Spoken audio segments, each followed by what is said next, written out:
ജോസഫിന്റെ ഒപ്പം ഈജിപ്തിലെത്തിയ ഹെബ്രായക്കാർ 16-ാം നൂറ്റാണ്ടിന്റെ പകുതി വരെ സ്വാതന്ത്ര്യവും ക്ഷേമവും ഒക്കെ ആസ്വദിച്ചു. പക്ഷേ പുതിയൊരു വംശത്തിന്റെ തുടക്കത്തോടുകൂടി അവർ അതികഠിനമായ അടിമത്തത്തിനും പീഡനത്തിനും ഇരകളായി. ധാരാളം ഹീബ്രു അടിമകൾ ഉണ്ടായിരുന്നതിനാൽ ഫറവോൻ അവർ തനിക്കെതിരെ വിപ്ലവത്തിന് മുതിർന്നാലോ എന്ന് ഭയപ്പെട്ടു.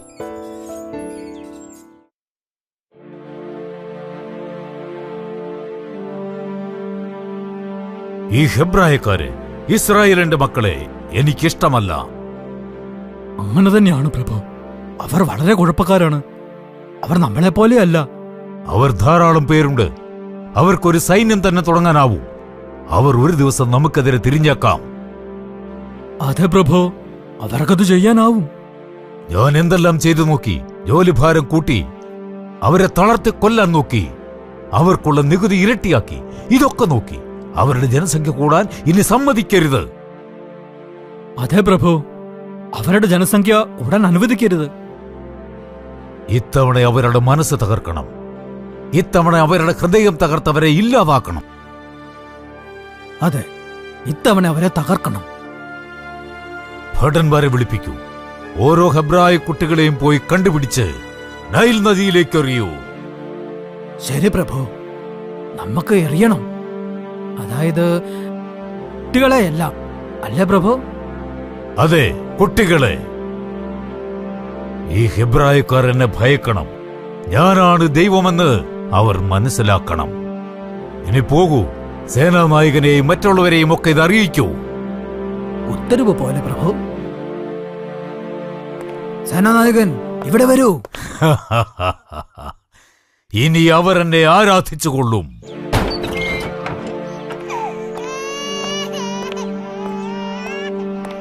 എന്റെ കുഞ്ഞ്, അവനെ കൊണ്ടുപോകരുത്, അവനെ കൊണ്ടുപോകരുത്.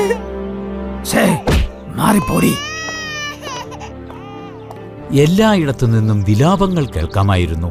അങ്ങനെ സമയം എത്തിച്ചേർന്നു. ഇസ്രായേൽ മക്കളെ സഹായിക്കാനായി ദൈവം ഇടപെടാനുള്ള സമയം. പക്ഷെ ഒരമ്മ തന്റെ മകനെ മരണത്തിന് വിട്ടുകൊടുക്കാൻ തയ്യാറല്ലായിരുന്നു. എന്റെ മകൻ ജീവിക്കണം. അമ്മേ, അമ്മ അവനെ പുഴയിൽ കൂടി ഒഴുക്കി വിടാൻ പോകുകയാണോ? നമുക്ക് വേറെ വഴികളില്ല മോളെ. നിന്റെ സഹോദരൻ ജീവിക്കണമെങ്കിൽ നമ്മുടെ പക്കൽ ഇതേ വഴിയുള്ളൂ. ദൈവം നിന്നെ രക്ഷിക്കട്ടെ മോനെ.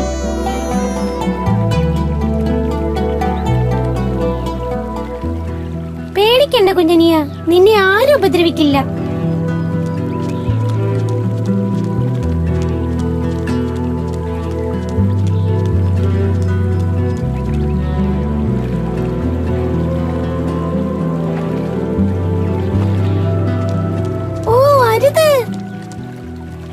ആ കുട്ട മണിക്കൂറുകളോളം ഒഴുകിയിട്ട് അവസാനം ഫറവോന്റെ കൊട്ടാരത്തിന് സമീപത്തെ കടവിലെത്തി നിന്നു. ഫറവോന്റെ മകള് പുഴയിലൂടെ ഒഴുകി വന്ന ആ കുട്ട കാണുന്നു. എന്താണത്?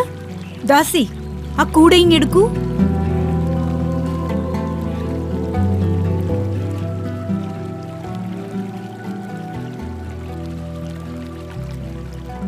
ഇതാ രാജകുമാരി. ഇതൊരു കുട്ടിയാണല്ലോ. ഇവനൊരു ഹെബ്രായനാണ്.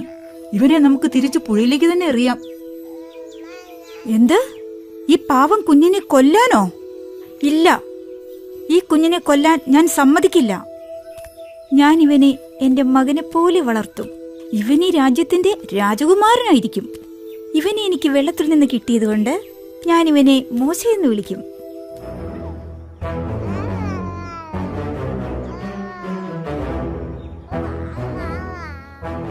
നീ വലിയ കാര്യങ്ങൾ ചെയ്യാനായി ജനിച്ചവനാണ് മോനെ. എന്റെ മനസ്സ് അങ്ങനെയാണ് പറയുന്നത്. ഒരു രാജകുമാരനെ പോലെ മോശ രാജകൊട്ടാരത്തിൽ വളർന്നു. മോശ ഫറവോന്റെ മകൻ റമേസസിനൊപ്പം വിശുദ്ധ ലിഖിതങ്ങൾ പഠിച്ചു. അവനൊരു രാജകുമാരനെ പോലെ യുദ്ധം ചെയ്യാനും പഠിച്ചു. അവന്റെ 21-ാം ജന്മദിനത്തിൽ ഫറവോൻ മോശയെ ആഘോഷങ്ങൾക്കായി കൊട്ടാരത്തിലേക്ക് ക്ഷണിച്ചു. മോശേ, നിന്നെക്കുറിച്ച് ഞാൻ വളരെ സന്തോഷവാനാണ്. വളരെ നന്ദിയുണ്ട്. ഇതായിരിക്കും നിന്റെ ജന്മദിന സമ്മാനം. ഇന്നു മുതൽ നമ്മുടെ രാജ്യത്തിലെ ഹെബ്രായരായ അടിമകളുടെയെല്ലാം അധിപനായിരിക്കും നീ. ഇല്ല. നിനക്ക് സന്തോഷമായില്ലേ? ഞാൻ വളരെ നന്ദിയുള്ളവനായിരിക്കും. എഴുന്നേൽക്കൂ, എഴുന്നേൽക്കൂ. മോശെ, നീ എന്റെ മകനാണ്. ഓ,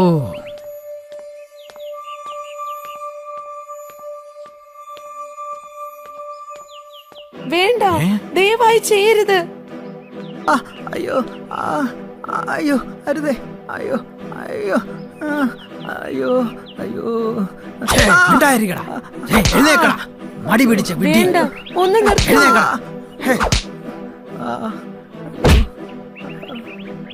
ഇത്തരം കാര്യങ്ങൾ ചെയ്തിട്ട് രക്ഷപ്പെടാമെന്ന് വിചാരിച്ചോടാ. എഴുന്നേക്കൂ.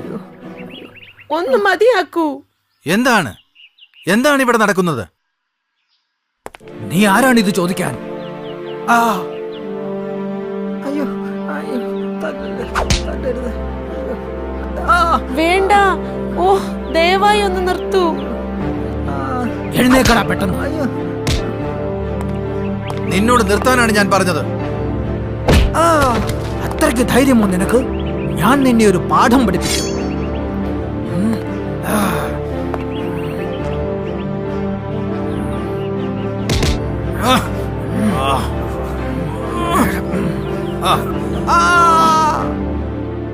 വേണ്ടായിരുന്നു. ഞാൻ എന്താണ് ഈ ചെയ്തത്? ഓ, മോശേ, മോശേ, മോശേ, നീ ആരാണ്? നിന്നെ കണ്ടിട്ട് എന്നെ പോലെ തന്നെ ഉണ്ടല്ലോ.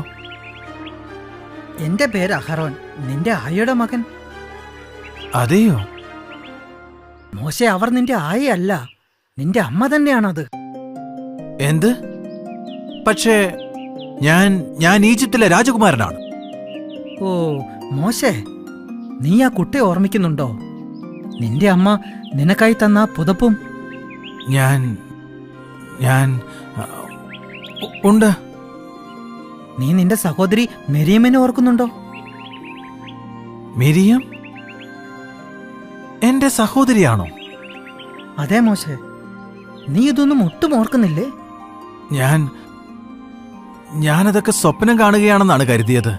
അതൊരിക്കലും സത്യമാണെന്ന് ഞാൻ വിശ്വസിച്ചിരുന്നില്ല. അതൊക്കെ സത്യമാണ് മോശേ. ഞാൻ നിന്റെ സഹോദരൻ അഹറോനാണ്. എന്റെ സഹോദര. മോശേ, ഞങ്ങൾ എല്ലാവരും നിന്നെ സ്നേഹിക്കുന്നു മോശേ. പക്ഷെ ഇപ്പോൾ നീ ഓടി രക്ഷപ്പെടണം. ഇല്ല, ഞാൻ ഈജിപ്തിന്റെ രാജകുമാരനാണ്. എനിക്കൊരിക്കലും ഓടി രക്ഷപ്പെടേണ്ട ആവശ്യമില്ല. ഈ കഴുതി എടുത്തോളൂ, എന്നിട്ട് പറ്റുന്ന പോലെ ഓടി രക്ഷപ്പെട്ടോളൂ. നീ എന്തു ചെയ്യും? മിരിയമോ, നമ്മുടെ കുടുംബം? ഞങ്ങൾ പിടിച്ചു നിന്നുകൊള്ളാം, എങ്ങനെയെങ്കിലും. ഞങ്ങൾ അങ്ങനെയായിരുന്നു, അങ്ങനെ തന്നെ ആയിരിക്കും ചെയ്യും. കഴുതപ്പുറത്ത് കയറി രക്ഷപ്പെട്ടോളൂ, ഇപ്പോൾ തന്നെ. അതെ യജമാനെ, അവർ വന്ന് നിങ്ങളെ കൊല്ലും. പെട്ടെന്ന് രക്ഷപ്പെട്ടോളൂ. പക്ഷേ എന്നെ വിശ്വസിക്കൂ മോശേ, അവരിവിടെ എത്തിക്കഴിഞ്ഞു. പൊയ്ക്കോളൂ മോശേ.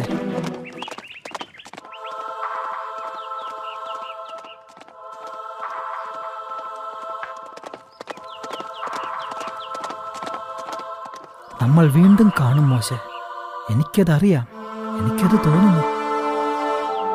മോശ മരുഭൂമിയിൽ കൂടി ഭക്ഷണവും വെള്ളവുമില്ലാതെ കുറേ ദിവസങ്ങൾ അലഞ്ഞു. ലക്ഷ്യമില്ലാതെ അയാൾ നടന്നു.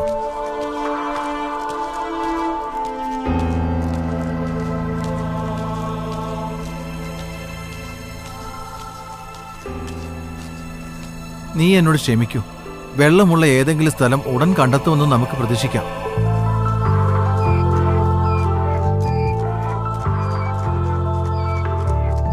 എന്താണ്? നീ എങ്ങോട്ടാണ് പോകുന്നത്? അവിടെ എന്താണുള്ളത്? നിൽക്കൂ.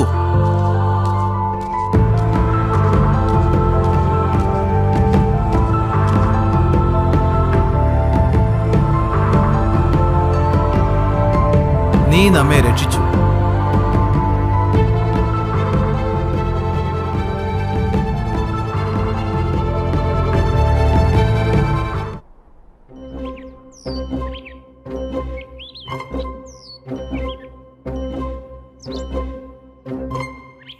മാറി നിൽക്കൂ. ഇല്ല, ഞങ്ങളാണ് ആദ്യം വന്നത്. ഞങ്ങളുടെ ആടുകൾ ദാഹിച്ചിരിക്കുകയാണ്. എന്നോട് മാറി നിൽക്കാനാണ് പറഞ്ഞത്.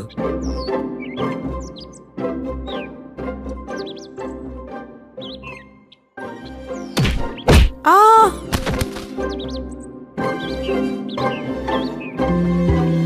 ഒന്ന് നിർത്തൂ. ആ സ്ത്രീകളാണ് ഇവിടെ ആദ്യം എത്തിയത്. ഒന്നുകിൽ നിങ്ങൾക്ക് എന്നോട് വഴക്കടിക്കാം, അല്ലെങ്കിൽ നിങ്ങളുടെ ഊഴത്തിനായി കാത്തിരിക്കാം. നീ ആരാണെന്നാണ് നീ കരുതിയിരിക്കുന്നത്? നിന്നെ ഞാനൊരു പാഠം പഠിപ്പിക്കും.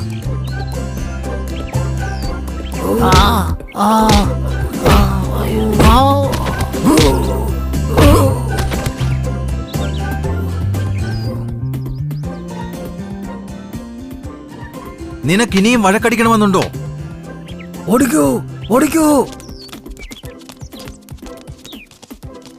നിനക്ക് കുഴപ്പമൊന്നുമില്ലല്ലോ? കുഴപ്പമൊന്നുമില്ല. വളരെ നന്ദിയുണ്ട്. എനിക്കല്പം വെള്ളം തരുമോ? ഓ തീർച്ചയായും. ഇതാ. വളരെ നന്ദി.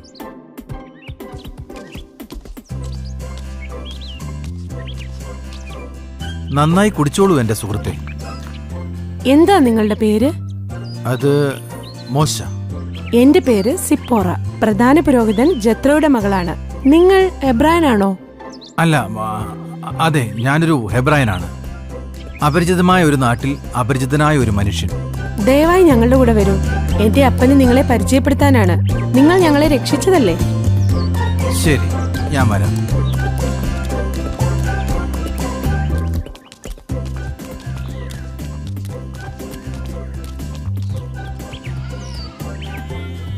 മോശ സിപ്പോറയെ വിവാഹം ചെയ്ത് മിദിയാൻ എന്ന നാട്ടിൽ താമസമാക്കി. യെത്രോവിന്റെ ആടുകളെ നോക്കി അവർ അവിടെ കഴിഞ്ഞു. മോശയ്ക്ക് 2 ആൺകുട്ടികൾ ഉണ്ടായി. മോശ സന്തോഷത്തോടെ സ്വസ്ഥമായ ജീവിതം നയിച്ചു വന്നു. ഞാൻ പോകുന്നു പ്രിയേ. വൈകുന്നേരം ഞാൻ മടങ്ങിയെത്തും. അധികം ദൂരത്തേക്ക് പോവരുതേ. ശരി ശരി, ഇവളുടെ ഒരു കാര്യം. പക്ഷേ ഈജിപ്തിൽ ഇസ്രായേൽ മക്കളെ പീഡിപ്പിക്കുകയായിരുന്നു. അവരെ വളരെ മോശമായാണ് പരിഗണിച്ചിരുന്നത്. അവരുടെ രോദനം ദൈവത്തിന്റെ പക്കലെത്തി. അബ്രഹാമിന്റെ സന്തതികളെ സഹായിക്കാൻ ദൈവം മോശയെ തിരഞ്ഞെടുത്തു. കുഞ്ഞാടേ, ആവശ്യത്തിന് നീ നല്ലോണം കഴിച്ചോ?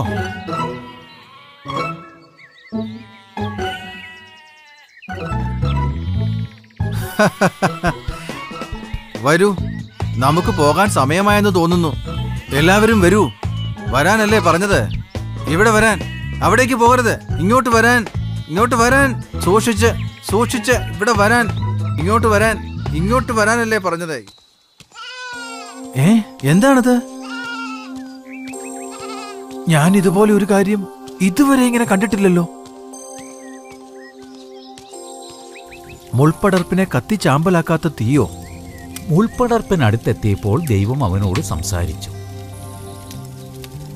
മോശേ, ഓ മോശേ, മോശേ. എന്തോ? ഞാൻ ഇവിടെ തന്നെയുണ്ട്. ഞാൻ ഇവിടെ തന്നെയുണ്ട്. നിന്റെ ചെരുപ്പഴിച്ചു മാറ്റൂ, കാരണം നീ വിശുദ്ധ സ്ഥലത്താണ് നിൽക്കുന്നത്. ഞാൻ എന്റെ ചെരുപ്പ് അഴിച്ചു മാറ്റി. ഞാൻ നിന്റെ പിതാക്കളുടെ ദൈവമാണ്. അബ്രഹാമിന്റെ ദൈവം, ഇസഹാക്കിന്റെ ദൈവം, യാക്കോബിന്റെ ദൈവം. ഈജിപ്തിലുള്ള എന്റെ ആൾക്കാരുടെ അവസ്ഥ ഞാൻ കാണുന്നു. ഞാൻ അവരുടെ രോദനം കേൾക്കുന്നു. ഈജിപ്തുകാരുടെ കയ്യിൽ നിന്നും രക്ഷിച്ച് അവർക്ക് വാഗ്ദാനം ചെയ്യപ്പെട്ട ദേശത്തേക്ക് അവരെ കൊണ്ടുവരണം. അവരെ മോചിപ്പിക്കുവാനായി ഞാൻ നിന്നെ അയക്കുകയാണ് മോശേ. നീ അവരെ കൊണ്ടുവന്ന് എന്നെ ഈ മലയിൽ നിങ്ങൾ ആരാധിക്കും. ഇതൊക്കെ ഞാൻ എങ്ങനെ ചെയ്യും കർത്താവേ? ഞാൻ ഈജിപ്തിൽ തിരിച്ചു ചെന്ന് ദൈവമാണ് എന്നെ അയച്ചതെന്ന് പറഞ്ഞാൽ ആരും വിശ്വസിക്കാൻ പോകുന്നില്ല. ഞാൻ എന്താണ് അവരോട് പറയുക? ഞാൻ യഹോവയാണ്, ഇസ്രായേലിന്റെ ദൈവം. നീ ജനതകൾക്ക് കൊടുക്കേണ്ട നിർദ്ദേശം ഇതാണ്. അവർ നിന്നെ പിന്തുടർന്ന് ഈജിപ്തിൽ നിന്നും പുറപ്പെട്ട് ഈ മലയിലെത്തണം. എന്നിട്ട് നീ അവരെ അവരുടെ യഥാർത്ഥ ദേശത്തിലേക്ക് നയിക്കും, തേനും പാലും ഒഴുകുന്ന നാട്ടിലേക്ക്. നീ ഭയപ്പെടേണ്ട, ഞാൻ നിന്റെ കൂടെ ഉണ്ടായിരിക്കും. ദൈവത്തിന്റെ നിർദ്ദേശമനുസരിച്ച് മോശ തന്റെ വീടും ഭാര്യയെയും കുട്ടികളെയും കുട്ടികളെയും ഉപേക്ഷിച്ചു പോയി. നിങ്ങൾ ശരിക്കും പോവുകയാണോ? ദൈവം എന്നോട് സംസാരിച്ചു, അതുകൊണ്ട് എനിക്ക് പോകണം. പക്ഷേ നിങ്ങൾ ഇവിടെ സന്തോഷവാനായിരുന്നല്ലോ. അല്ല പ്രിയേ, എനിക്ക് പറയാൻ വിഷമമുണ്ട്. ഞാനിവിടെ ശരിക്കും സന്തോഷവാനായിരുന്നില്ല. എന്റെ ആൾക്കാർ ഈജിപ്തിൽ അടിച്ചമർത്തപ്പെട്ടിരിക്കുമ്പോൾ ഞാൻ എങ്ങനെയാണ് സന്തോഷവാനാവുക? നമ്മൾ ഇതേക്കുറിച്ച് സംസാരിച്ചു കഴിഞ്ഞു. എനിക്ക് പോയേ തീരൂ. അപ്പാ, പോകരുത്. നോക്കൂ മോനെ, ഞാൻ പറഞ്ഞില്ലേ, ഞാൻ ദൈവത്തിന്റെ നിർദ്ദേശങ്ങൾ പാലിക്കുകയാണ്. നമ്മൾ എപ്പോഴെങ്കിലും ഇനി കാണുമോ? തീർച്ചയായും മോനെ, നിനക്ക് വിശ്വാസമുണ്ടായിരിക്കണം. ഞങ്ങൾ കാത്തിരിക്കും പ്രിയനെ, ഞങ്ങൾ കാത്തിരിക്കും.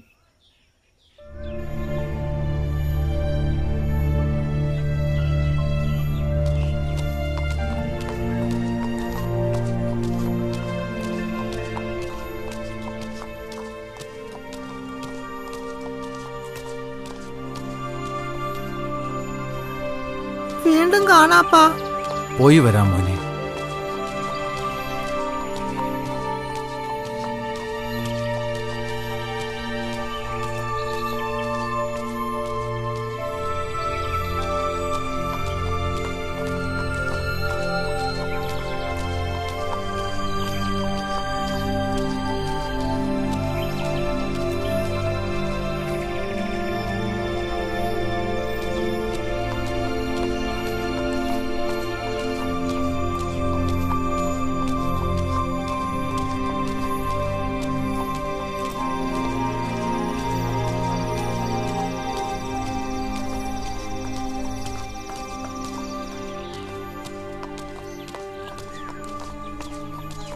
നമ്മൾ എത്തിപ്പോയി, എത്തിച്ചേർന്നിരിക്കുന്നു.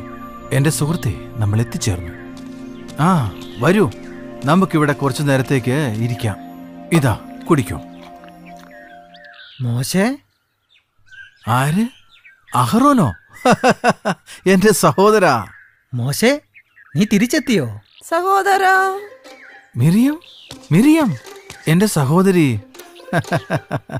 കുഞ്ഞനിയ, നമ്മൾ എപ്പോഴെങ്കിലും കണ്ടുമുട്ടുമെന്ന് എനിക്ക് അറിയാമായിരുന്നു. നിങ്ങൾ എങ്ങനെയാണ് അറിഞ്ഞത് ഞാൻ വരുന്നെന്ന കാര്യം? ഞാനൊരു സ്വപ്നം കണ്ടു. നിന്നെ ഇവിടെ വെച്ച് കണ്ടുമുട്ടുമെന്ന് ദൈവം പറഞ്ഞു. സഹോദര, അതൊരു സ്വപ്നം മാത്രമല്ലായിരുന്നു. ദൈവം കൽപ്പിച്ചതുപോലെ തന്നെ നമുക്ക് ചെയ്യണം. ഇവിടുത്തെ കാര്യങ്ങൾ വീണ്ടും വഷളായിക്കൊണ്ടിരിക്കുകയാണ് മോശെ. എന്തു പറ്റി സഹോദര? രാജാവ് കഴിഞ്ഞ വർഷം മരിച്ചു. അദ്ദേഹത്തിന്റെ മകൻ റമേസിസ് ആണ് ഭരിക്കുന്നത്. അയാൾ അനുകമ്പയില്ലാത്തവനും അഹങ്കാരിയും അടിമകളുടെ അധിപനുമാണ്. അയാൾ നമ്മുടെ ആൾക്കാരെ പീഡിപ്പിക്കുകയാണ്. നമ്മുടെ പ്രശ്നങ്ങൾ വീണ്ടും 10 മടങ്ങായി കൂടിയിരിക്കുന്നു മോശെ. നമ്മുടെ പ്രശ്നങ്ങളെല്ലാം ഉടൻ തന്നെ അവസാനിക്കാൻ പോവുകയാണ്. നമുക്ക് നാളെ തന്നെ പോയി ഫറവോനെ കാണണം. റമേസിസിനെയോ? അതെ, ഞാൻ അയാളെ വർഷങ്ങളോളം കണ്ടിട്ടില്ല. ശരി, നമുക്ക് പോകാം. പക്ഷെ ഇപ്പം നമുക്ക് നമ്മുടെ വീട്ടിലേക്ക് പോകാം. നീ വരുമെന്ന് ഞാൻ നമ്മുടെ ആൾക്കാരോട് പറഞ്ഞിരുന്നു. ദൈവം നമുക്കായി വാഗ്ദാനം നൽകിയിരിക്കുന്ന ദേശത്തെക്കുറിച്ച് ഞാൻ അവരോട് പറഞ്ഞിരുന്നു. അഹറോൻ, നീ എന്റെ ഒപ്പമുള്ളതിൽ എനിക്ക് സന്തോഷമേ ഉള്ളൂ. നമുക്ക് കിട്ടാവുന്ന എല്ലാ സഹായങ്ങളും നമുക്ക് ആവശ്യമായി വരും. ഞാൻ നിന്റെ കൂടെ എപ്പോഴും കാണും മോശെ. നന്ദി സഹോദര. നീ ഞങ്ങളുടെ ഒപ്പം താമസിക്കണം അനിയ. നീ വിശ്രമിച്ചോളൂ, നിനക്ക് നാളെ ധാരാളം ജോലികളുണ്ട്.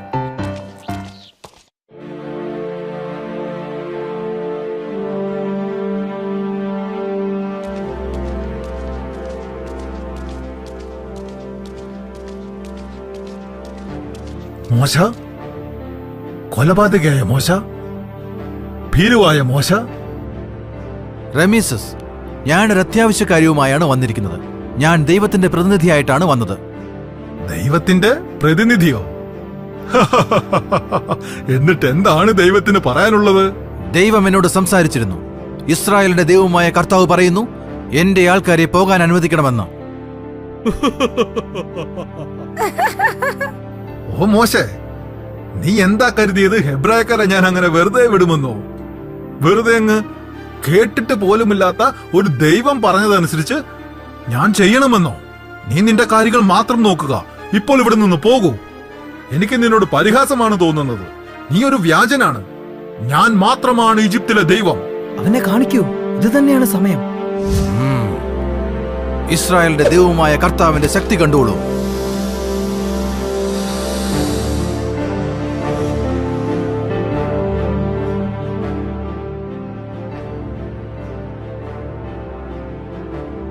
അപ്പാ, അത് കണ്ട് പേടിക്കണ്ട മകനെ, അതൊരു മാന്ത്രിക വിദ്യ മാത്രമാണ്. നമ്മുടെ മായാജാലക്കാരെ കൊണ്ടുവരൂ. ശരി പ്രഭു.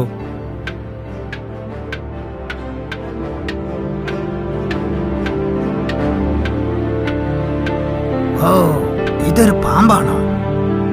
എന്നാൽ ഇതാ, ഇത് പിടിച്ചോ.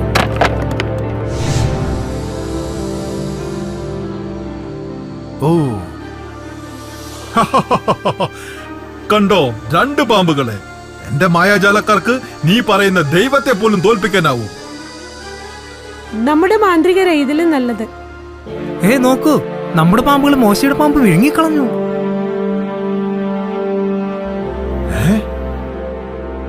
അപ്പാ,